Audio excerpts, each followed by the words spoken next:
Hello friends, today we will learn how to grow watermelon at home terrace garden. तो friends, आप तरबूज है जो आप कभी भी लगा सकते हैं साल में, अगर आप उसके टेम्परेचर को मेंटेन कर सके तो।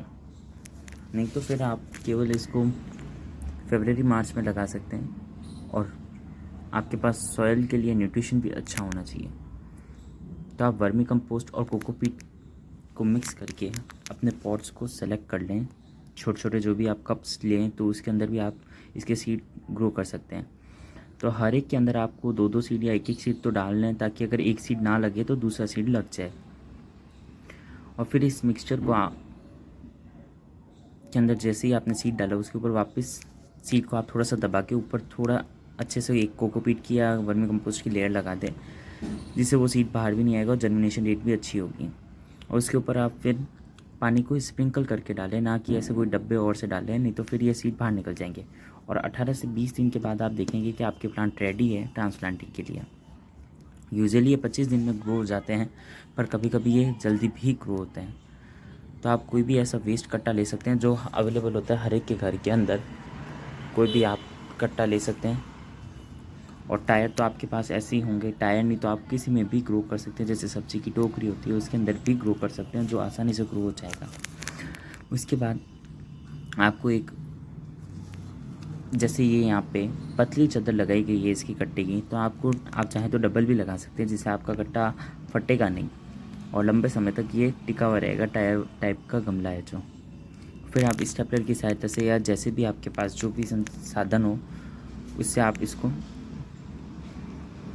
गोल आकार से काट के ऐसे, या फिर आप चिपका भी सकते हैं डबल लेयर करके, जिससे आपका प्लांट कहीं भी नहीं जाएगा। नहीं तो फिर कभी कभी ऐसा होता है कि ये कट्टे गल जाते हैं रेत के कारण ज़्यादा, और फिर जो सॉइल है वो बाहर आनी चालू हो जाती है। वो भी एक सबसे बड़ा कारण होता है कि पानी ठहराव नहीं होता पानी का, और प्लांट मर जाता है और हमारे को पता भी नहीं चलता कि हो क्या रहा है, और रेत भी बहती रहती है। और आपके पास जितनी सीडलिंग है उतने आप ऐसे टायर तैयार कर लें, और हर एक के अंदर आप चाहें तो एक एक या दो दो या तीन तीन भी लगा सकते हैं। और फिर आपको सॉइल मिक्स बनाना है, ये आपके स्किन के ऊपर जो आ रहा है वैसे भी आप सॉइल मिक्स बना सकते हैं, नहीं तो फिर आप नॉर्मल तरीके से भी बना सकते हैं। 60% garden soil, 20% cocopeat and 20% vermi compost, ऐसे भी आप बना सकते हैं। और ये राइस हस्क है जो ज़रूरी नहीं है कि आप डालें, जिसके पास अवेलेबल हो वही डाल सकता है। और उसके बाद आपको सॉइल मिक्स अच्छे से दबा दबा के इसके अंदर डालना है, क्योंकि ये टायर है और यहाँ पे साइड में स्पेस भी रह जाती है, इसलिए आप इसको अच्छे से डालें जिससे 1% भी स्पेस इसकी बाहर ना हो। और आप ऐसे कोई भी ग्लास ले सकते हैं जिसके अंदर नीचे आपको छेद करने हैं, और इसको आप कोई भी मतलब टायर के कॉर्नर वाली साइड में, मतलब टायर से थोड़ा सा चिपका के आप इसको मतलब अंदर गाड़ दें। इसके अंदर आप कुछ भी डाल सकते हैं, जैसे किचन वेस्ट हो गया, तो वो डायरेक्ट जो न्यूट्रिशंस होंगे वो आपके प्लांट को मिलेंगे, और जिससे प्लांट ग्रोथ करने की क्षमता भी बढ़ेगी और फ्रूटिंग और फ्लावरिंग भी बहुत अच्छी तरीके से होगी, जो एक और बहुत अच्छा प्लस पॉइंट होगा आपके प्लांट के लिए।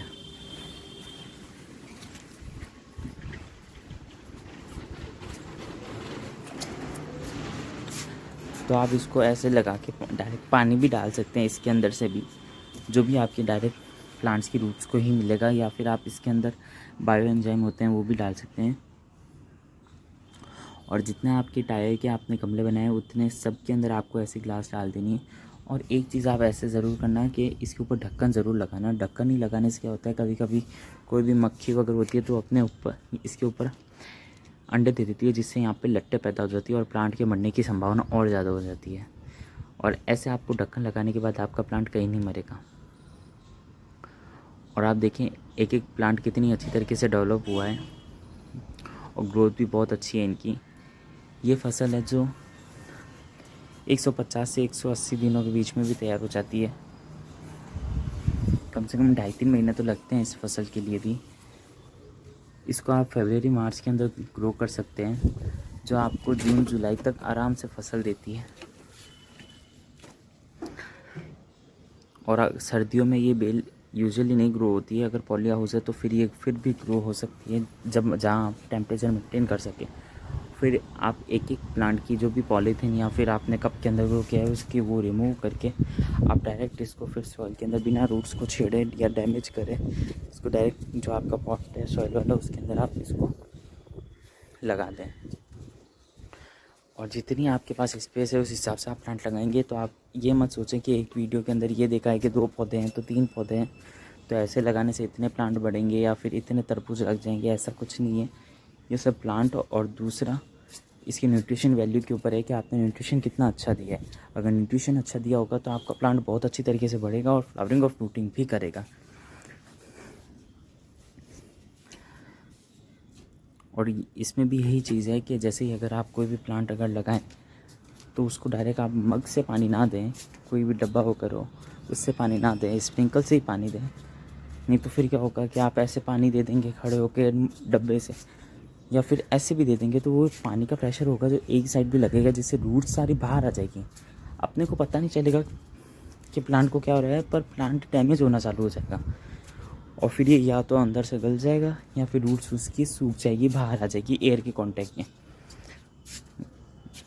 और फिर आप जैसे आपके पास जैसे ही मैंने आपको अभी कहा कोई भी किचन वेस्ट हो या फिर आप बनाना हो, बनाने में पोटेशियम की मात्रा बहुत अच्छी होती है जो प्लांट की ग्रोथ के लिए भी अच्छा होता है, वो आप डालते हैं जिससे आपका प्लांट और भी ज़्यादा अच्छा ग्रोथ करेगा। और इसके अंदर आप कोई भी डाल सकते हैं, भले ऑर्गेनिक कंपोस्ट भी डाल सकते हैं, वर्मी कंपोस्ट का पानी।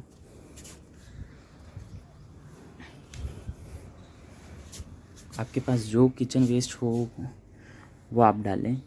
ऐसा नहीं है कि आपको ऐसे अवेलेबल नहीं हो तो ज़रूरी नहीं है कि डालो ही डालो, क्योंकि अगर आपने न्यूट्रिशन वैल्यू पहले से ही अच्छा दे रखा है तो आपको इन सब की चीज़ों की ज़रूरत नहीं है डालने की।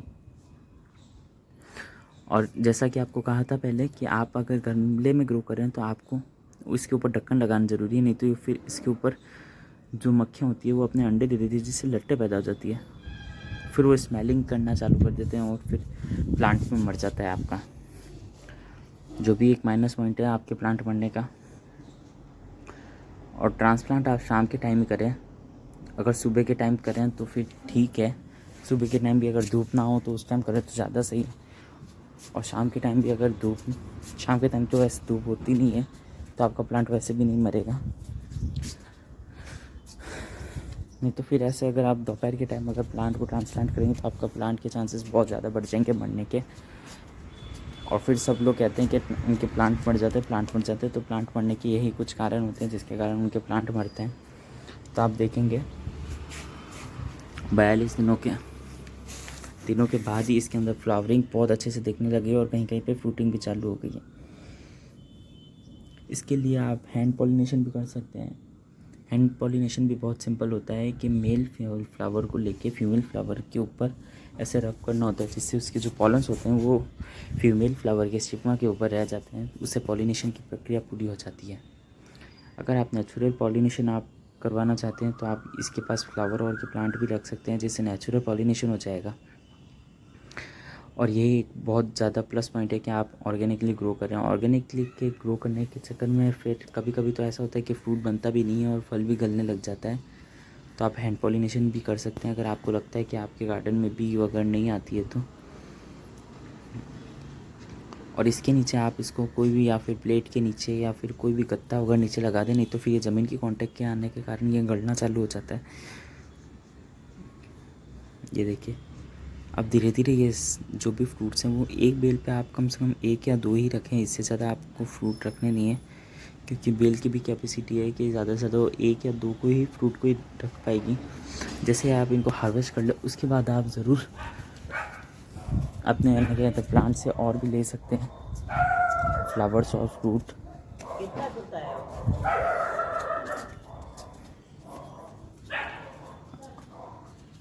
आपके पास जितने फ्रूट आपके बन रहे हों उन सभी को आप प्लेट या गत्ते या फिर कोई सूखी डंडियाँ और के नीचे रख सकते हैं जिससे वो गलेंगे भी नहीं और कोई भी डिजीज़ होगी वो नहीं लगेगी इतनी आसानी से आपके प्लांट को।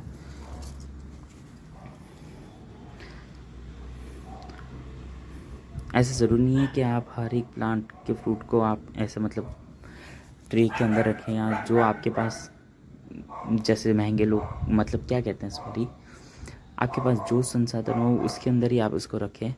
गत्ता हो गया, सूखी डंडी हो गई या घास हो गई, जिसके पास जो होगा वो वैसे ही रखेगा। ऐसा ज़रूरी नहीं है कि आप भी इसको ट्रे के या प्लेट के अंदर ही रखें। तो अब आप 50 दिन के बाद का अपडेट देख सकते हैं। हर एक बेल में एक एक दो दो फ्रूट सेट हो गए हैं अच्छे से, और इनका साइज़ भी बहुत इंक्रीज़ होने लग गया है। ये अभी भी कम से कम 200 से 250 ग्राम के तो होंगे ही। ये एक एक 2.5-3 किलो तक के आराम से आपके गमले के अंदर ग्रो हो सकते हैं, अगर आप आसानी से ग्रो करना चाहें तो, और न्यूट्रिशन वैल्यू अगर आप अच्छे से दे तो। और जैसे वो ग्लास थी उसके अंदर भी आप किचन वेस्ट डालते रहें, और उसके साइड में भी अगर आप वर्मी कंपोस्ट देते रहेंगे तो आपके प्लांट की ग्रोथ भी अच्छी रहेगी और फ्रूट्स को न्यूट्रिशन भी अच्छी मात्रा में मिलेगा। अब आप देखें, नहीं तो फिर आप इसको कोई गत्ते के नीचे भी रख सकते हैं, या सूखी डंडी या घास, और ऐसा आप ढांचा या स्ट्रक्चर टाइप बना सकते हैं जिसके जो फल होंगे वो ज़मीन के कांटेक्ट में ना आए। बस मेन चीज़ यही है, ज़मीन में कांटेक्ट में आने से आपके प्लांट के जो फल हैं वो मर जाएंगे या गलने चालू हो जाएंगे। और इसको आप पॉलीथीन भी पहना सकते हैं अगर आपको लगे कि फल मक्खी या बट वो क्या कहते हैं फ्लाई है घूम रही है तो। नहीं तो फिर एक स्टिकर टाइप आता है येलो कलर का, उसको भी आप अपने गार्डन में रख सकते हैं। जैसे फ्रूट फ्लाई होती है वो चिपक जाती है उसके ऊपर, पर वो इतना काम का नहीं है। इससे बढ़िया आप यही ठीक है नेचुरल तरीका, आप पॉलीथीन से या कपड़े से भी लपेट के रख सकते हैं। 72 दिनों के बाद आप देख सकते हैं अपडेट, जो फ्रूट्स हैं वो अपना मैक्सिमम साइज़ ले चुके हैं और बहुत आसानी से ग्रो हुए हैं। वो भी फ्री के अंदर आप घर पे ग्रो कर सकते हैं, और फ्री में ही ये ग्रो हुए हैं टायरों के अंदर। ज़ीरो कॉस्ट है इनकी एकदम, बस सीड्स हैं, जो सीड्स तो आप घर के अंदर आते हैं तरबूज उससे भी ले सकते हैं।